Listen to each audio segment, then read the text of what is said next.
Bank Nagara மலேசியாவின் அதிகாரியாக நடித்து ஏமாற்றிய மோசடிக்காரரால் 69 வயதுடைய மூதாட்டி ஒருவர் ரொக்கம் 57,290 ரிங்கெட்டை இழந்தார்.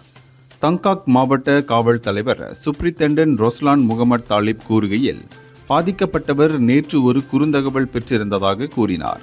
அந்த குறுந்தகவலை அனுப்பியவர் தன்னை பேங்க் நகாரா அதிகாரியாக கூறிக்கொண்டதைத் தொடர்ந்து அவரின் மிரட்டல்களால் அச்சம் அடைந்த அந்த மூதாட்டி தனது ஆன்லைன் வங்கி கணக்கு விவரங்களை வழங்கியுள்ளார் என்றும் அவர் குறிப்பிட்டார். அதன் பின்னர் பாதிக்கப்பட்டவர் அறிந்திராத நிலையில் சந்தேக நபர் அவரின் வங்கி கணக்கிற்குள் நுழைந்து 4 பரிமாற்றங்களாக 2 மியூல் கணக்குகளுக்கு மொத்தம் 57,290 ரிங்கெட்டை மாற்றியுள்ளார்.